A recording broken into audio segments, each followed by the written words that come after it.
Friends, welcome back. ఈరోజు video ఏంటంటే జున్ను ఎలా తయారు చేసుకోవాలో చూపిస్తాను, వచ్చేయండి. ఆవిరి జున్ను అనమాట. ఇది నేను ఫస్ట్ టైం, మేమైతే ఎప్పుడు చేసుకోలేదు. ఈరోజేనమాట ఫస్ట్ టైం ట్రై చేస్తున్నాను.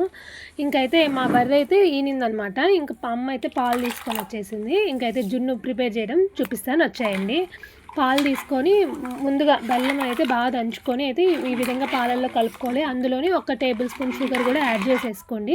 దాని తర్వాత మిరియాలు, ఇలాచి పౌడర్ని దంచుకొని ఈ విధంగా యాడ్ చేసేసుకున్న తర్వాత బాగా కలుపుకోవాలి. ఒక గిన్నె తీసుకొని, మనం కుక్కర్లో పెట్టుకునే గిన్నె తీసుకొని ఈ విధంగా స్ట్రైన్ చేసేసుకోవాలి. ఏదైనా నలకలు అవి ఉన్నా కూడా పోతాయి అన్నమాట.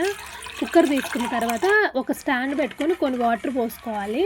ఇంకా మనం స్ట్రైన్ చేసి పెట్టుకున్నాం కదా, ఆ పాలని ఈ విధంగా పెట్టేసుకున్న తర్వాత కుక్కర్ పెట్టేసుకోవాలి. ఇంకా 3 విజిల్స్ వచ్చేసిన తర్వాత అయితే ఒక చాక్ తీసుకొని కానీ, ఒక స్పూన్ తీసుకొని కానీ ఒక్కసారి ఈ చెక్ చేస్తే, ఈ విధంగా చెక్ చేస్తే ఏంటంటే జున్నుకి కానీ స్పూన్కి కానీ చాకు కానీ అంటుకోకుండా ఈ విధంగా వచ్చేస్తే జున్ను అయితే ప్రిపేర్ అయిపోయినట్టు. చూసారా జున్ను ఎంత బాగా వచ్చిందో, ఫస్ట్ టైం చేసినా కూడాను. ఈ విధంగా అయితే బాగా చల్లారిన తర్వాత ఈ విధంగా కట్ చేసేసుకోవాలి. చూసారా జున్ను ఎంత ఫ్లఫీగా వచ్చిందో. వీడియో నచ్చితే ప్లీజ్ లైక్, షేర్, సబ్స్క్రైబ్.